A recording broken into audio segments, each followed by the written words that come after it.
George Washington was born on February 22, 1732, in Westmoreland County, Virginia, into a family of modest means but notable social standing. The Washingtons were landowners, part of the colonial gentry, yet they were not among the wealthiest planters. George's father, Augustine Washington, was a tobacco planter and iron ore miner, and his mother, Mary Ball Washington, was known for her stern discipline and deep religious convictions. George was the first child of Mary's second marriage, and his upbringing was shaped by both privilege and strict expectation. From a young age, George demonstrated a curious mind. He was naturally observant and resilient, traits that would later define his leadership.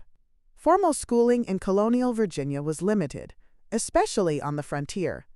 George attended local schools sporadically, learning the basics of reading, writing, and arithmetic, but much of his education was self-directed. He read widely in subjects ranging from mathematics and surveying to history and classical literature. These self-taught lessons fostered independence of thought, critical reasoning, and a lifelong habit of disciplined study. Washington's early experiences were also marked by the practical demands of colonial life. He learned surveying as a teenager, a skill that not only helped him map Virginia's wilderness, but also earned him recognition and work opportunities. By age 16, George was already a licensed surveyor, a remarkable achievement that gave him both financial independence and a familiarity with the vast American landscape. His work as a surveyor brought him into contact with landowners, traders, and Native American communities, teaching him negotiation skills, leadership, and resilience in the face of danger. Family life played a pivotal role in shaping Washington's character.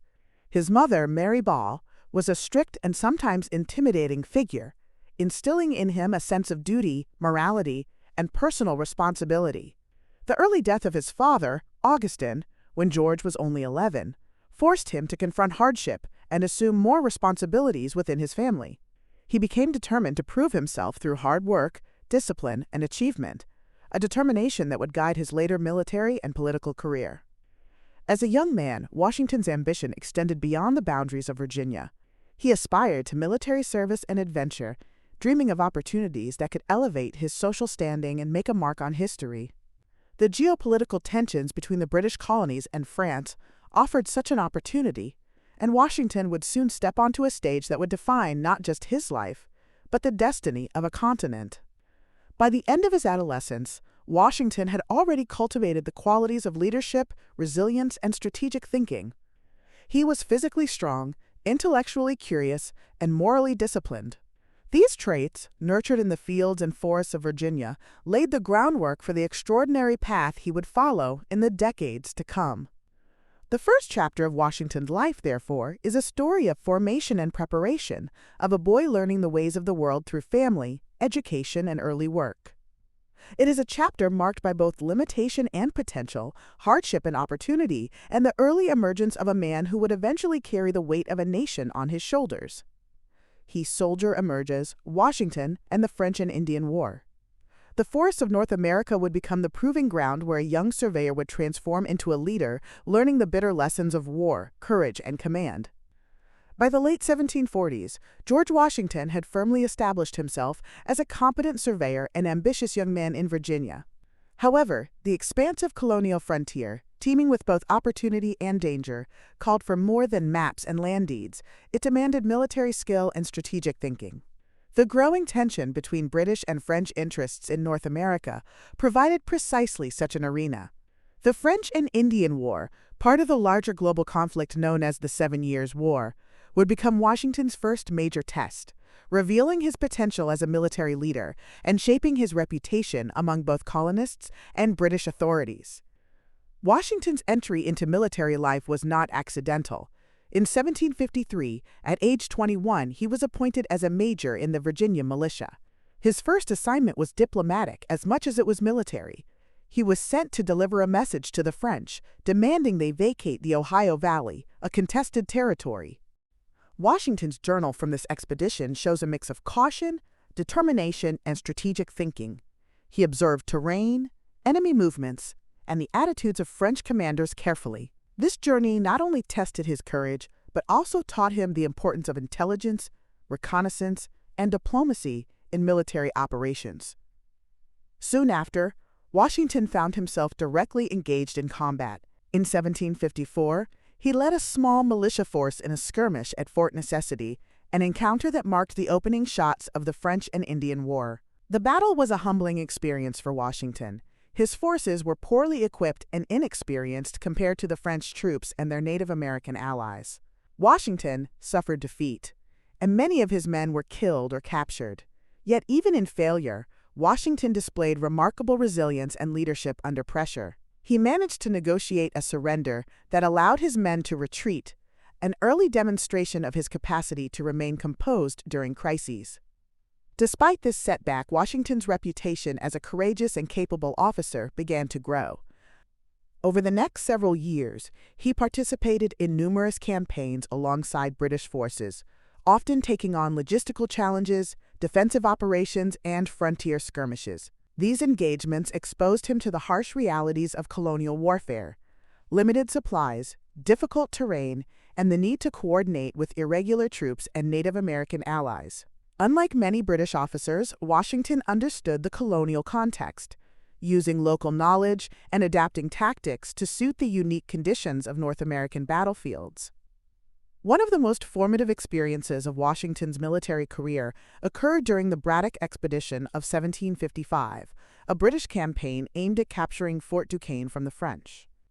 Washington served as a volunteer aide to General Edward Braddock, a veteran British commander. The expedition initially seemed straightforward, but the forces encountered fierce resistance from French troops and Native American allies. The British Army suffered a disastrous defeat, and Braddock himself was mortally wounded. Washington's conduct during the battle earned him recognition. He organized retreats, rallied panicked soldiers, and personally saved the lives of many comrades. His bravery under fire was widely noted, earning him the respect of both British officers and colonial troops. The lessons Washington learned during the French and Indian War were crucial to his later success. First, he gained an understanding of leadership in adversity, realizing that morale, discipline, and personal example were often more decisive than sheer numbers. Second, he became skilled in strategic thinking, learning how to assess terrain, supply lines, and the strengths and weaknesses of enemy forces. Third, he recognized the importance of unity and collaboration, particularly in working with diverse forces that included colonists and native allies. These lessons would directly inform his leadership during the Revolutionary War. By the end of the French and Indian War, Washington had returned to Virginia as a respected officer with a growing reputation for integrity and competence. He did not, however, immediately pursue a permanent military career. Instead, he turned to plantation management, land speculation, and civic service, applying the organizational and leadership skills he had acquired on the battlefield to the administration of his estate and local governance. This period also allowed him to reflect on the challenges of colonial politics, the tensions with Britain, and the aspirations of Virginia's gentry, a perspective that would prove invaluable in the years leading to independence. It was during this time that Washington began to cultivate a public image of character and reliability. He was known for his honesty, fairness, and careful judgment, qualities that set him apart in a colonial society often marred by factionalism and personal rivalry. His correspondence, journals, and reports demonstrated not only tactical acumen, but also a capacity for thoughtful reflection. He wrote extensively about military strategy, leadership principles, and the responsibilities of command, creating a body of work that would serve as guidance for himself and future leaders. Washington's experiences in the French and Indian War also deepened his understanding of British military practices and colonial grievances. He saw firsthand the disconnect between imperial objectives and colonial realities. British officers often underestimated the resilience and ingenuity of colonial troops, while colonists resented strict regulations, supply shortages, and harsh discipline. Washington's perspective, as both a colonial and a military officer, gave him unique insight into the tensions that would later fuel the Revolutionary War. By 1758, Washington had become a colonial hero, respected for his service and widely admired for his character.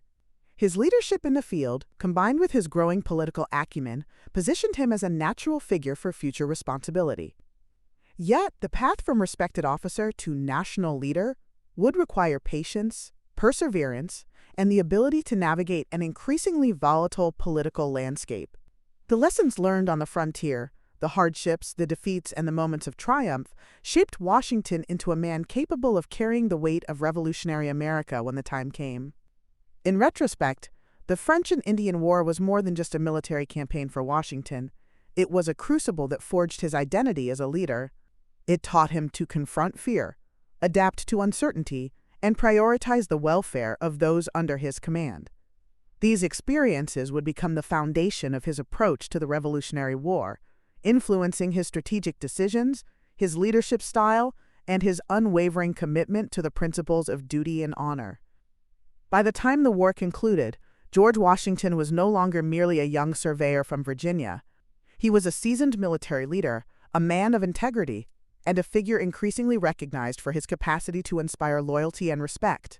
This chapter of his life, defined by challenge, courage, and growth, set the stage for the next phase, leading a fledgling nation to independence and becoming the first president of the United States. The general of a nation, Washington and the Revolutionary War. When the call for independence echoed through the colonies, it demanded not just courage, but vision. George Washington would answer that call, transforming from a frontier soldier into the commander of a revolutionary army fighting for freedom. By the early 1770s, George Washington had firmly established himself as a respected figure in Virginia, not only as a landowner and former military officer, but also as a statesman and a man of principle.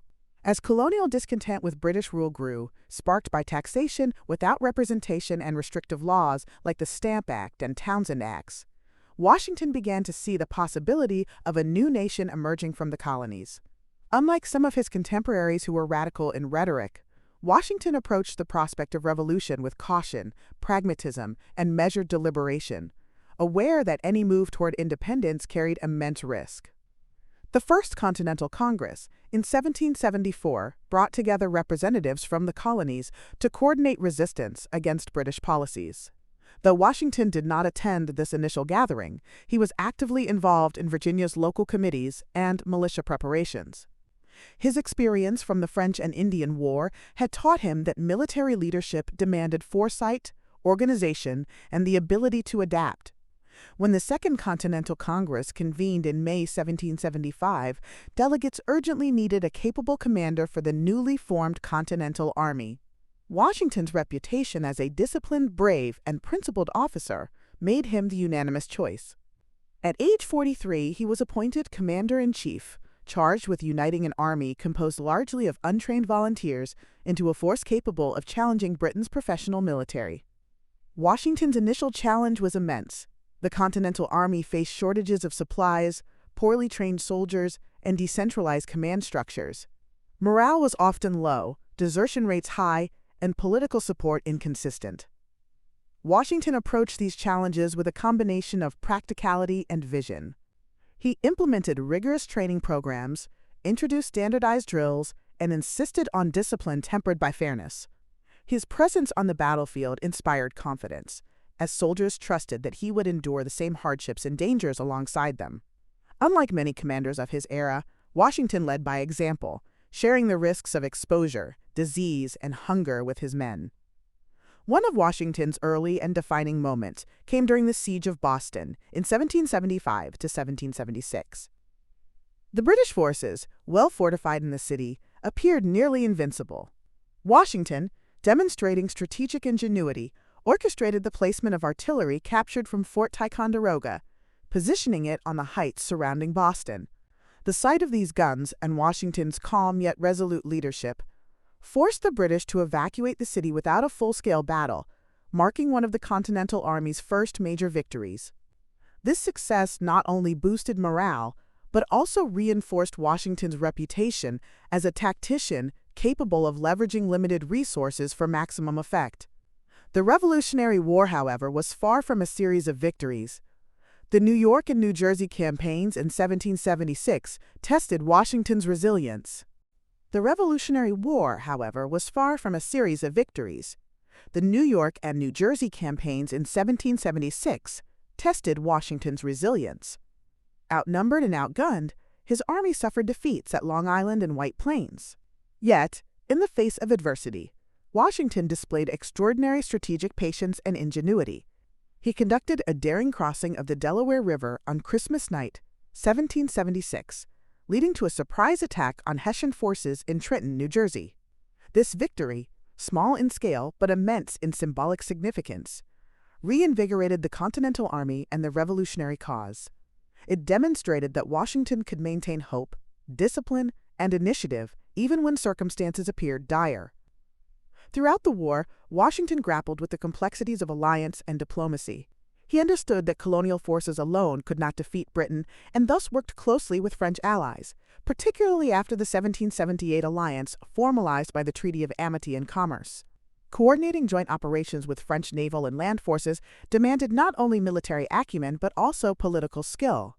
Washington's ability to manage these alliances, while maintaining the cohesion and independence of his own army, reflected his diplomatic as well as martial talents. Beyond the battlefield, Washington faced the challenge of sustaining an army through harsh winters and logistical hardships.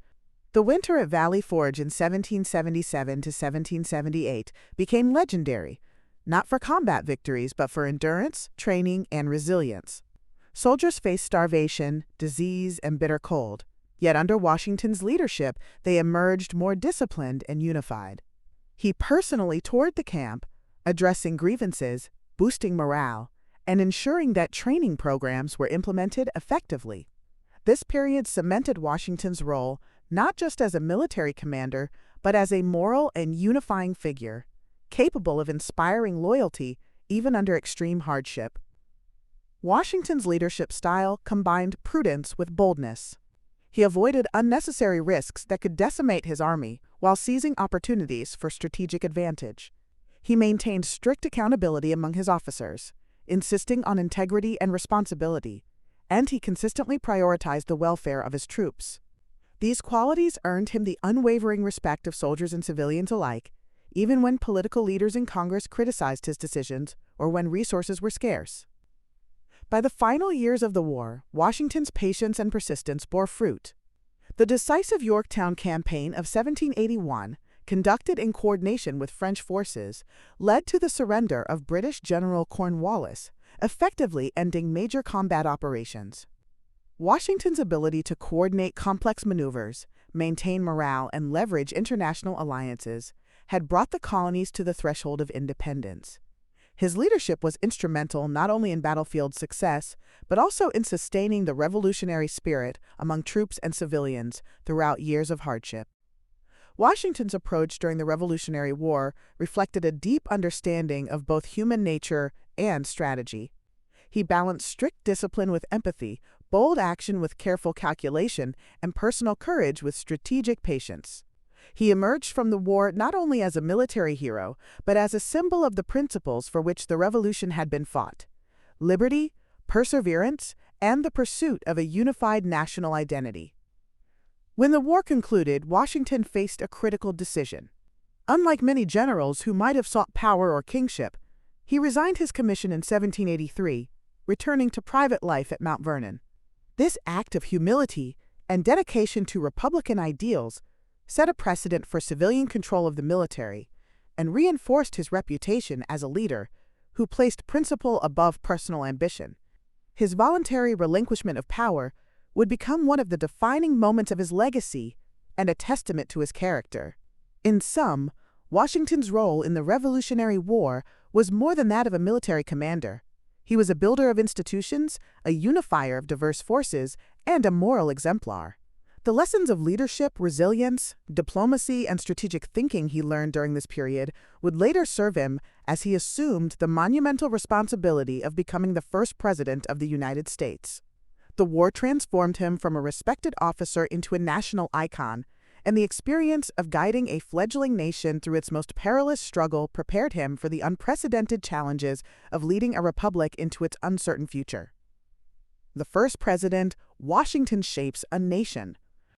The battlefield had forged him, the revolution had tested him, but the true challenge awaited in peacetime: to turn a collection of 13 disparate states into a functioning united nation under the new Constitution.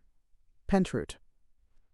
In 1789, the United States faced a monumental challenge.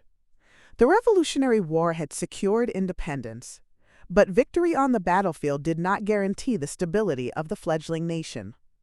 The Articles of Confederation, America's first attempt at a national government, had proven weak and inefficient, leaving the new country vulnerable to internal unrest and external threats. It was into this uncertain and fragile environment that George Washington stepped as the nation's first president, a role with no precedent and expectations unlike any other in history. Washington's election was unanimous, reflecting the extraordinary trust the nation placed in him. He was inaugurated on April 30, 1789, in New York City, the temporary capital of the United States. In his inaugural address, Washington emphasized unity, adherence to the Constitution, and the responsibilities of citizenship, setting the tone for a presidency that would define the office for generations. He understood that his personal conduct, decisions, and leadership style would serve as a model for future presidents, shaping both the authority and limitations of the executive branch.